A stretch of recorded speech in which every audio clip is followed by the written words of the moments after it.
ಏನು ದಿನಾಂಕ 5/7/2020 ಬೆಟ್ಟಸ್ಪುರ ಗ್ರಾಮದ RS ರ್ಯಾಕ್ಸ್ ಆ್ಯಂಡ್ ಕ್ರಷರ್ನಲ್ಲಿ ಪಶ್ಚಿಮ ಬಂಗಾಳ ಮೂಲದ ಒಬ್ಬ ಚಾಲಕ ಲಾರಿಯಲ್ಲಿ ರಾತ್ರಿ 8:30 ಸಮಯದಲ್ಲಿ ಅಂದರೆ ಕಾನೂನು ಬಾಹಿರವಾಗಿ ರಾತ್ರಿ ಹೊತ್ತು ಕೆಲಸ ಮಾಡಿಸುವಾಗ ಲಾರಿ ಚಾಲಕ ಕ್ವಾರಿ ಒಳಗಡೆ ಲಾರಿ ತಗೊಂಡು ಚಾಲನೆ ಮಾಡುವಾಗ ಯಾವುದೇ ರೀತಿ ಅಲ್ಲಿ ಜಾಗರೂಕತೆ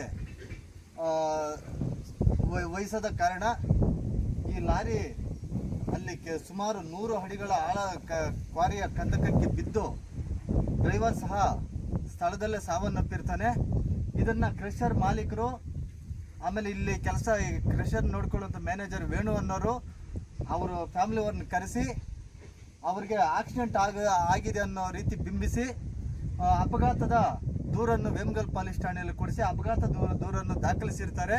ಆದರೆ ಇದು ಅಪಘಾತ ಅಲ್ಲವೇ ಅಲ್ಲ.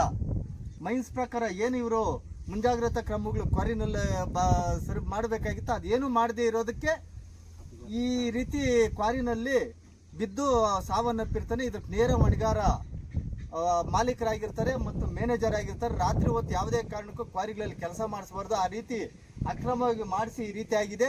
ಇದನ್ನು ಆಕ್ಸಿಡೆಂಟ್ ಅನ್ನೋ ರೀತಿ ಬಿಂಬಿಸಿದ್ದಾರೆ ಮಾಲೀಕರು ಪ್ಲಸ್ ಮ್ಯಾನೇಜರ್ ಎಲ್ಲ ಸೇರಿ. ತಾವು ದಯವಿಟ್ಟು ಅಧಿಕಾರಿಗಳು ಅವ್ರಿಗೆ ಪರಿಹಾರ ಕೊಡಲಿ, ಅವ್ರಿಗೆ ಸೇನೆ ಇರಲಿ, ಅದೊಂದು ಭಾಗ ಆಗ್ತದೆ. ಕಾನೂನು ಚೌಕಟ್ಟಲ್ಲಿ ಈ ರೀತಿ ಕಾನೂನು ಬಾಹಿರವಾಗಿ ಆಗಿರೋದ್ರಿಂದ ಇವ್ರ ಮೇಲೆ ಕೂಡಲೇ ಕ್ರಮ ಜರುಗಿಸ್ಬೇಕಂತ ನಾವು ಈ ಮೂಲಕ ಒತ್ತಾಯ ಮಾಡ್ತಾ, ಏನು ಈಗ ಅಲ್ಲಿ ಕ್ವಾರಿನಲ್ಲಿ ಬಿದ್ದು ಚಾಲಕ ಸತ್ತಿದ್ದಾನೆ ಅದೇ ವಾಹನ ಇದಾಗಿರ್ತದೆ, ಇದನ್ನು ತಂದು ದೂರ ನಿಲ್ಲಿಸಿಬಿಟ್ಟಿದ್ದಾರೆ. ಈ ವೆಹಿಕಲ್ನ ತಂದು ಯಾರಿಗೂ ಸಿಗಬಾರ್ದು ಅಂತೇಳಿ ದೂರ ತಂದು ನಿಲ್ಲಿಸಿರೋಂಥ ವಾಹನ ಬಂಧುಗಳೇ ಇದು.